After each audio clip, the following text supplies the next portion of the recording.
ว่าจับเชือกเนาะ นี่จับเชือกจับเชือกจับเชือกครับแน่นบ่ แล้วน้องจ้อย ใจคนเดียวเลยเนาะ เอาเหยียบกินกันได้หลายคน ยังเหยียดแต่ปูแล้ว เป็นมั่มแป้พุ่งเงากับพ่อเลยบ่จิตเนาะ อันนี้ใส่เสียงกับพ่อหรอทางมานาได้ นี่แหละนี่ก็มันจะแดงโชว์ก่อนนี่รุ่นเมืองน้องจ้อยจะฟังเรื่องก่อน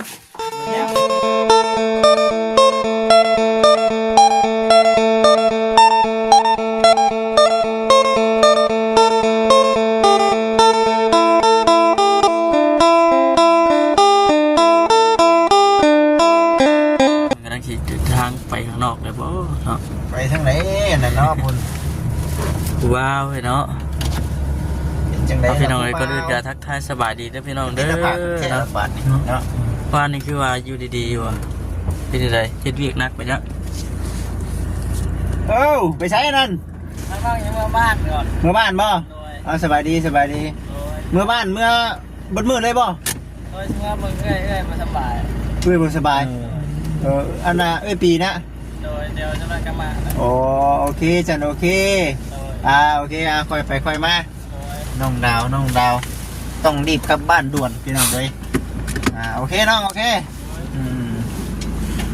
ไปฉันเนาะย่อคอเบิ่งเนาะโอเคมียังอยู่ในเพื่อนรถบ่ได้หาเนาะบ่คำพร้อมเด้อสบายดีบ่คำนะ สบายดีเด้อ สบายดีทางบ่คำเด้อสบายดีเนาะ กำลังเห็ดอยู่ฝุ่นเนาะฝุ่นลงสระ แค่ไหนนะบ่ แค่นี้นะบ่เนาะจะว่าเช่าเล่มจักพี่น้องเอาตู้เอาเต็นท์มาข้างในบ่นี่เตรียมพอดได้พี่น้องเลยเนาะ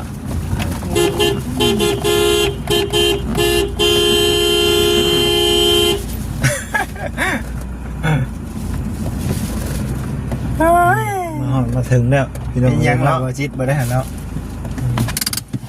เท่อันนี้พี่น้อยเนาะ ไปบ่เชียงนะเปิดกล้องเลยเจ้ากันเลยครับทางนั่งบ่พวกจังนักมาลงไปบ้านนี้ ลงก่อนพี่น้อยเนาะเดี๋ยวพาอัดได้นี่ก่อนเด้อนี่กล้องนี่ เตรียมพอดน้ำบุ้ง พอดระวงสามัคคีระวงสามัคคีบ่เต็มรถพี่น้องเลยเนาะช้างเดี๋ยวเถอะเกี่ยงก็มีเนี่ยมานะมาเกี่ยงก็มีเลยมานะ จะมีเขียดก็มีนะ มาเกี่ยงก็มีเลยเอาบ่ฮะ เอาว่าน้องเลยน้องสบายดีสบายดีซื้อของมาให้น้องเสือทองก่อนว่ะ ให้น้องสวยบ่ แมน ต้องสูงนะบ่ แมน ป้า บ่ยอกบ่ยอกโมเมนต์ได้นี่โมเมนต์เนาะซื้อตู้เย็นมาเนาะเวิร์นแอบเงียบอยู่เท่านั้นเนาะ และเอาเพื่อนโบเดลเนาะปัจจุบันนี่เอามาให้น้องใช้ด่าก่อนกินน้ำกันยิ้มเป็นเพื่อนเนาะ พูดแล้ว มายั้งนะน้องจ้อยสบายดีเนาะ โมเมนต์เนาะของน้องจ้อยมีแหละเนาะ โดนเติมแน่แต่10 โมงครึ่งไปชายขอเหือขอแห้งเนาะ ของไผ่นี่หู้แล้วบ่นี่เฉลยเลย เสนอแล้วนี่ของ จะเตือนเพิ่นยังบ่ทันมา ต้องมาซี่ใส่น้องบีเนาะ ยิ้มก็ได้ของเทือนน้องซ้ำ น้องถอยสบายดีแล้วน้องถอยเราส่งนั้น น้องบีเนาะ นู่ยังเนาะ สบายดี เด็กแขกน้องแบบนี้เนาะ ทุกของน้องจ้อยว่าเนาะ ว่าหยอกน้องถวยทองผมกินอีกกัน เอาแล้วฝนตก เป็นของน้อง เมนดีเนาะ จะมาซีเป็น พกลุงกลัวมาเฮ็ด คนแมนคนนิบ มิดใหญ่แท้ ยังมาแล้วของใครล่ะนี่แหละนี่จะขึ้นพอได้นี่เนาะนี่แหละ ต้องสั่งแก้ว เอาทั้งทำเองเป็นนั่นแหละเป็นว่าบ่มีน้ำเย็นกินเนาะ ก็เลยว่าเอามาให้ทางน้องกระดาษเด้อว่าซั่นกั้นใจอยู่ทางด้านเพิ่นบ่รับประกันฝนตกมาถึงน้ำเพิ่นบ่รับประกัน เนี่ยอย่าผ้าลงเลยใช่ไหม ไม่เชื่อเนาะฝนตก ลงในฝนตกเลยนี่ คนให้ เนี่ย มี คือเค ต้ รื่ อ อง ง เลย เก็บ ดิ รถเลย โอ้ยนี่เตะบ่ได้นี่ได้ ตัวนี้กับของน้องหลาเบิดบ่ โอ้มีนาเจ้าของเพิ่นบ่เบาเลยแม่น โอ้ยก็ได้ของน้องหลาเบิด บ่ เลย เวียงบ่เวียงอันนี้ให้ทางบ่เวียงเพิ่นมอบ โดย เกมมาให้บ่เวียงเพิ่น นี่แต่ของน้องสลามีตู้เย็น แม่นเอาปาดเลิกก็ได้น้องมีผ้ากับปาดรถมันจังมันได้ตั้งใจด้วยนะคือไปรุ่นรถเนาะ ไว้ได้ผลมาได้ มาแล้วเนาะ ตัวมา แต่เพิ่นบ่รับประกันได้เนาะแต่เพิ่นบ่รับประกันได้ดิ ที่ส่งก็ส่งบ่ได้แล้วเนาะสำหรับเป็นนั่นอื่นนี่ส่งได้อยู่ ได้อยู่ นี่ไหนเบิ่งคลิปได้นี่ ฮะ ยังบ่ทันได้มีไผเห็นคลิปหรอกนะ ลงแล้วบ่คลิปซื้อตู้เย็นนี่อ๋อยังแล้ว ยังเนาะยังบ่ ยังเลย ยังบ่ยังก็รุ่นเนี่ยเนาะว่าเป็นสียัง ก็ได้ว่ามีใส่ยังไว้ใช่ไหมรุ่นสีบ่ สี่ รุ่นสี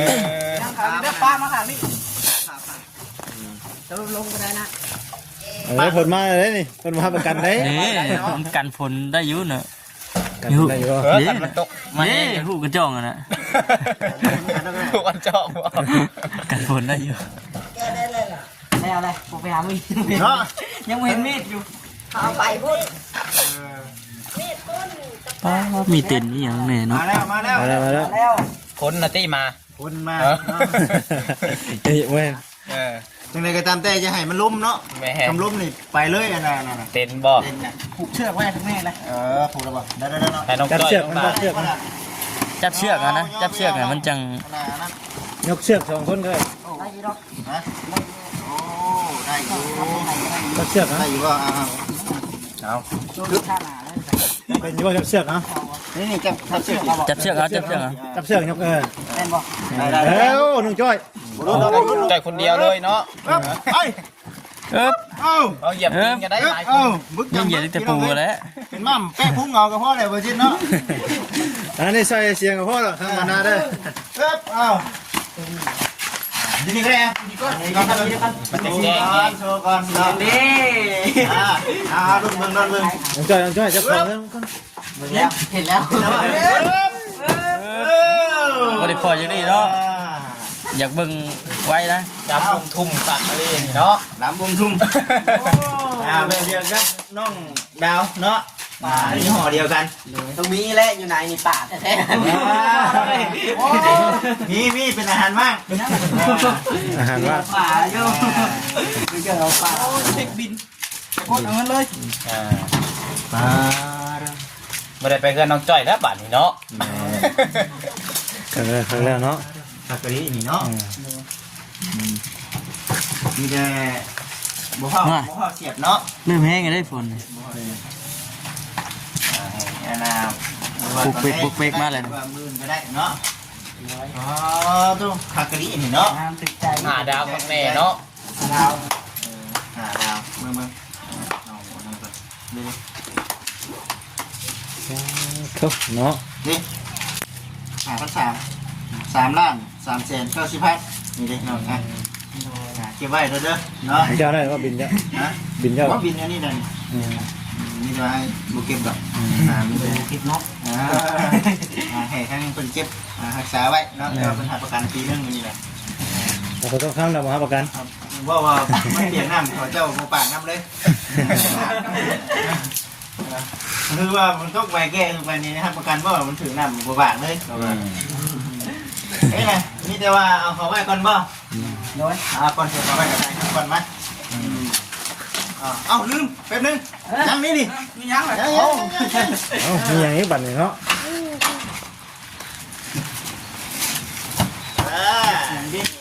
มีของแถมบ่ แถม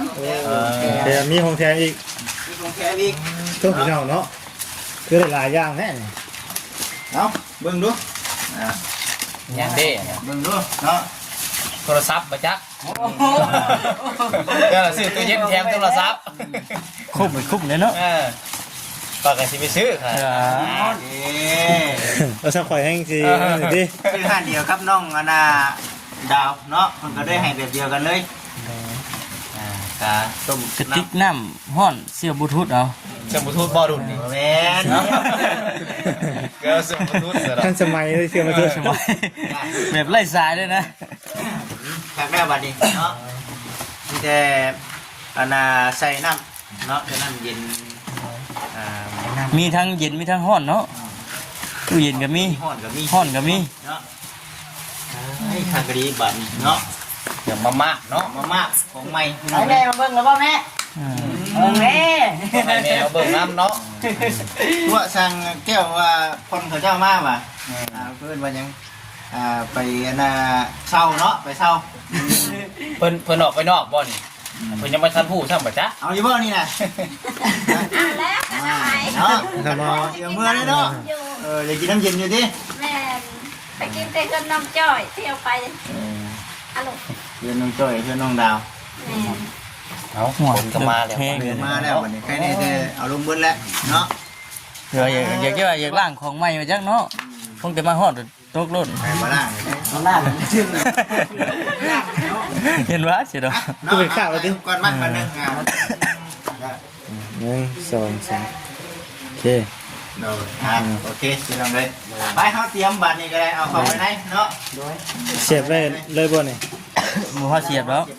จะลุงบ่ จับได้ป่ะเอาเชือกป่ะหน่อยเชือกบ่ได้แล้วขี่ออกเลยเนาะไม่บ่ ตูดไปก็ได้เด้อมันมีฟองน้ำอยู่ดิตูดเอาก็ได้ ลองเลยเหรอบ่ได้เลยเนาะต้องเอาคนได้ป่ะ เอาทางไหนไปทางไหน นี่แกมาไฟเลยก็ได้เอาไปก่อน เอาไว้ตรงไทยก่อน เว้ยนี่ครับท่าน มาเลยทางไหนผ้าสีขาวเพื่อนนี่ตัดกันครับเป็นยังเนาะต้องดันไปเลย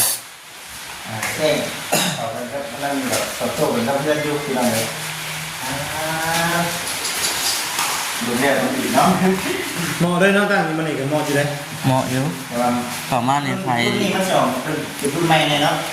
รุ่นใหม่มันจะเป็นช่วงดูไงช่วงดูมันจะตัวนี่จะงาม ก็เบิดเท่านี้แหล้วเนาะ3,000ปลาย ดูลาตัวลายน้องอยู่ทางนี่ดีกันกินอะไรกับพี่เลยเนาะและในอนาคตเข้าไปกันมันก็ต้องมีแล้วเนาะเดินไปเดินลาวแล้วเนาะ กินน้ำเย็นเนาะ คือว่าโอเคแล้วเราได้แล้วมันนอกไทยก็อยากได้ตู้เย็นถ้ามันไม่ตู้เย็นมันนึ่งมาคืออาหารการกินเนาะเอาคลิปมาแต่มันไม่ถึงหมดได้เนาะเพราะว่าคลิปมาใส่น้ำมันนี่แล้วนะน้ำเย็นนี่ใช่ปะนี่นี่ก็คือว่าได้เนาะตอนนี้ยังใช้งานมาได้กันเดี๋ยวนั่นก่อนคุณเอ้ยนี่ก็ รถเนาะ เป็นรถ เป็นว่าเนาะคนได้เห็นว่าของน้องจ้อยเนาะ ใจอยู่ผมเป็นยังเนาะเมื่อเดียวรถไปไว้ทางนั้นเลยในทางบริเวณจัดการเนาะ มันอยู่ทาง มา นี้ อ ได้ ยู่ทางนี้น้องเองมันจังนั้นเอาคือเก่าเช่นเคยเนาะคือสีประมาณนี้แหละน้องอยู่ได้หาแค่นี้แหละด้วยโอ้มันประมาณจะโมงวันนี่สรุป6 โมงบ่ นอนพักคืนกัน7 โมง ถึงเติบเนาะถึงค่ำเนาะบ่ธรรมดา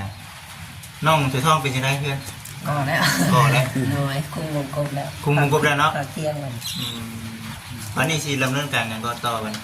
ทางพอสิตั้งอยู่จะวงหนึ่งว่ะพอสิตั้งให้หมดวะแม่น ยังไม่ได้เบิดบ่อันวงกบนะ ยังอยู่วงยืนวงหนึ่งแล้วก็วงตัวนั้นอยู่วงมาตั้งอีกคันยังมาทันเทคานเท่ากัน บ่ได้ก็คือเฮาไล่บ่ได้ก็หลังจากว่าก็ขึ้นแล้วก็ไล่ที่คาด โดย ไล่ที่คาดเนาะมีเดี๋ยวเอาเบิ่งไปพี่น้อง FC บัดนี้ก็ได้เนาะมีการเคลื่อนไหวทั้งนั้นแน่ทั้งนี้แน่เนาะบัดนี้ก็คุณน้องจ้อยยิ้มเนาะ อย่างเดียวเนาะ ยิ้มเยอะ ดีใจนำเนาะน้องเพิ่นก็ได้ได้เบิดนี่ยังอันนั้นพี่น้องบ่ บื ขอน อนุญาต บืนกะพอนระวงสามัคคีได้บืนเนาะ เลย บ่พอนแล้วคิดพอนบ่เป็น น้องจ้อยแล้วเนาะตาเบิ่งน้องจ้อยเต้น เนาะไปเสียไปเนาะมีแต่ว่าเดี๋ยวจังไรก็ให้ทั้งน้องขอบคุณทางแม่เพิ่นเนาะเพิ่นเบิ่งเพิ่นชมอยู่เนาะนี่ก็ได้ เอาจังใดก็ลูกขอขอบใจเด้อแม่เด้อแม่ซื้อตู้เย็นมาเซอร์ไพรส์ลูกในมื้อนี้ก็ขอให้แม่อยู่ดีมีแห้งอยู่เย็นเป็นสุขขอให้แม่จะมีแต่ความสุขความเจริญต่อไปเลยก็จังใดก็ลูกขอขอบใจทั้งแม่ก็ขอให้แม่อยู่ดีมีแห้งความเจ็บไว้ได้ความไข่บ่มีแม่ปรารถนาสิ่งใดก็ขอให้แม่ได้สิ่งนั้นแม่มาให้ลูกจะมีก็ขอคืนพาแม่ห้อยเท่าพันเท่าได้ซะ สาธุสา จะ ธุ ได้ เนาะ ขอบใจนั่นอ้ายนำเด้ออ้ายการบาดเจ็บคอยอ้ายอยู่ดีมีแห้งอ้ายไปไหนก็ขอให้เดินทางตลอดปลอดภัย เนาะ ให้เหตุงานการในสิ่งใดก็ขอให้เจริญราบรื่นไปเมื่อหน้าเลยสาธุ ดูเนาะอ้าวคือกันนี่ก็ได้น้องก็คือกันเนาะขอให้ชมร่างใจปรารถนาเพียงสั้นนั้นเป็นเร็วคือบ้านคือเมืองหมู่น้องถือทองก็คือกันเนาะน้องๆได้ก็ดีน้ำพี่น้องเลยเนาะเป็นได้พักได้เศร้านอกจากนั้นการเงินชั้นนั้นเป็นแล้วกับคนแรกบัตรตั้งจิตตั้งใจหาเงินหาคำเนาะคือเขาหูตั้งแต่ไหนมามีฝ่ายซอยเขาได้ตลอดไปเนาะแต่ว่าเป็นซอยซัมนี่พอได้ตัวเข่งตัวคาซะว่าได้ก็ได้ ขอให้เราตั้งรักได้เนาะ แมนเอาอย่างแต่คนแรกบัตรนี้สู้เองบัตรนี้เนาะเนาะคนแรกบัตรนี้ก็มีแต่สิได้เอารถไปไว้อยู่พุ่นเนาะบัดนี้เนาะ ได้ดีใจเนาะ โดยดีใจ ดีใจไม่ได้บอกไม่ได้กล่าวใช่ไหมนะพี่น้องเลยเนาะ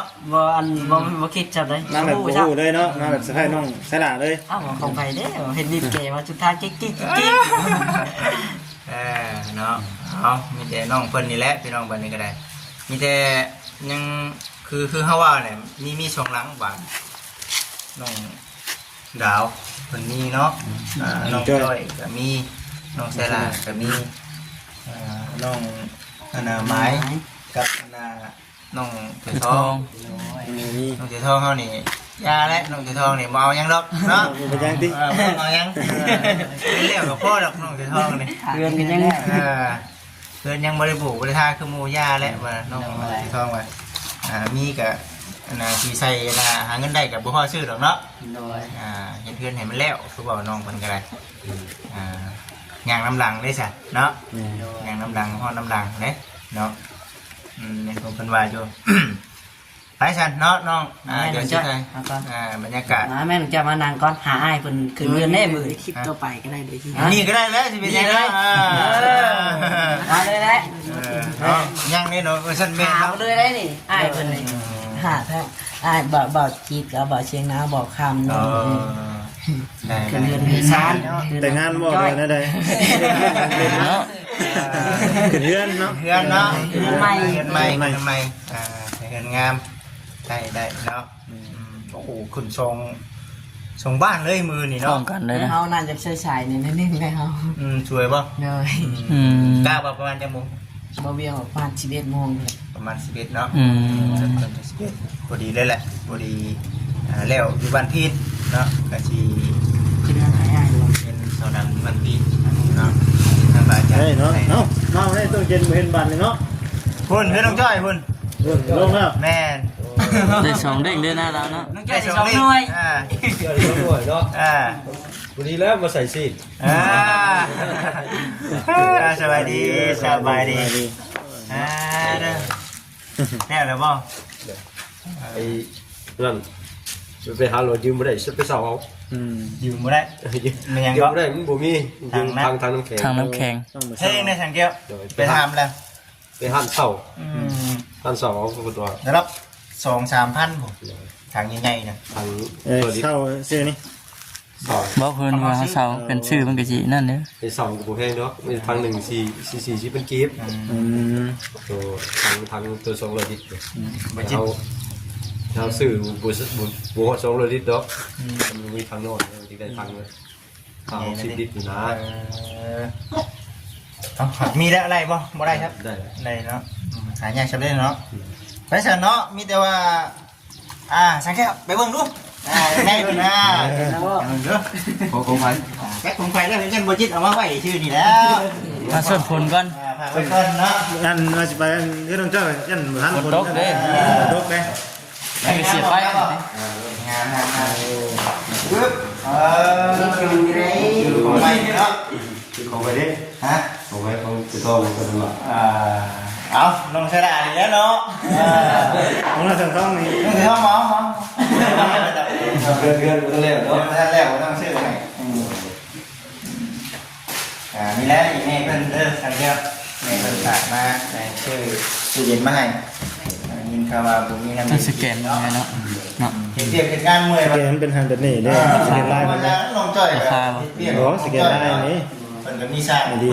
องที่กินได้สั่ง ติดต่อหาผู้ไปนี่ถ้ามันเป็นหันเป็นนี่เขาบอกคำว่าเกณฑ์ ติดต่อ ขาตู้เป็นยังไงนะตู้เพตู้ยัง มันราคาบ่ว่าติด ใบครับอนุญาตนะว่า นั่นนะ นะครับอนุญาต เกณฑ์หมดเลยดิ นี่นะ บริยานมึงซื้อบริยาน รับใบอนุญาต ที่เราดูตัวเขาตายมันยังนะ เฮ้ยถ้ามันหักมันเพกอะมันมี ไปห้าน ห่านเลย บ่ถ้าซื้อนะ แล้วมันเป็นยังไงมันเป็นของใหม่เนาะใช้งานได้ดีหรอถือว่าโอเคละครั้งแล้วอ่ะมีแต่เมย์แล้วก็ติดตามมึงอยู่เนาะเราอยากเบิ่งเราอยากให้ได้เนี่ยมึงยังเราอยากให้ได้นึงมาเอาที่เป็นงานเลยปัจจุบันนี่นำมือแล้วนำมือมันอากาศห้อนคือตอนนี้ได้หนึ่งห้อนอ้าวอยู่ตัวนี้แต่ว่ามันฝุดเนาะ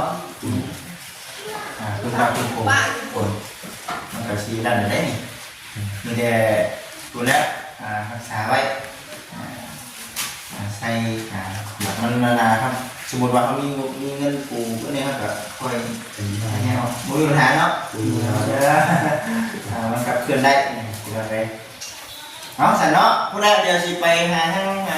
เบิ่งเงินของน้องจ้อยเป็นผู้ใดน้องอะไรหรือว่าน้องจะต้องแต่มาเห็นตัวนี้ปักเทียนนี่บ่ครับพี่นำก่อนมาใส่ชนะไปใส่เด้อดีไงดีจะนั่งน้องจะได้โอเคดีจะนั่งดีเลยบาทนึงก็ได้มองอยากมองแล้ว เอาไหม ประมาณนี้ พี่น้องเนาะดีพี่น้องเด้อบัดนี้สบายดี